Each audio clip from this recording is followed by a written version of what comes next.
ឈឺចាប់ពុនពេកពូមិនដឹងដោះស្រាយយ៉ាងណាតែតែយំដេកហូរទឹកភ្នែកឲ្យមិននឹកទឹកក៏មិនរកឆ្លុះកញ្ចក់មុខពូឡើងឆ្លេចតាំងពីពេលនោះមកពូសិងក៏ដល់ឥឡូវគេឲ្យរកសង្សារពូប្រាប់ថាមិនត្រូវឥឡូវសងពូក្មួយមើលទៅឡើងស្គាយរឿងហេតុអីទៅមកថាស្រឡាញ់ពូមិនសូវជឿកុំមកបោកពូអីណាកុំបោកពូក្មួយ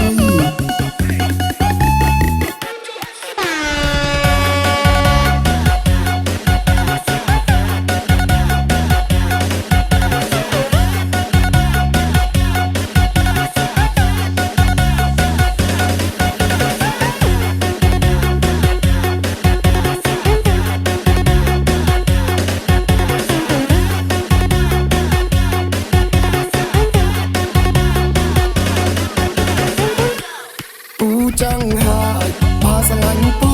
កុំបោកពូណាកុំបោកពូណាពូគឺជាមនុស្សមិនមែនតុក្កតាពូចេញឈឺសាណាក្មួយសំឡាញ់ពូចេញឈឺសាណាក្មួយសំឡាញ់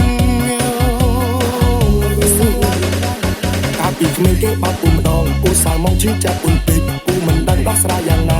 តែយំដេកហូរទឹកភ្នែកឲ្យមិននឹកទឹកក៏មិនរកឆ្លុះកញ្ចក់មុខពូឡើងឆ្លេចតាំងពីពេលនោះមកពូសិងក៏ដល់ឥឡូវគេឲ្យរកសង្សារពូប្រាប់ថាមិនត្រូវឥឡូវសងពូក្មួយមើលទៅឡើងស្គាយរឿងហេតុអីទៅមកថាស្រឡាញ់ពូ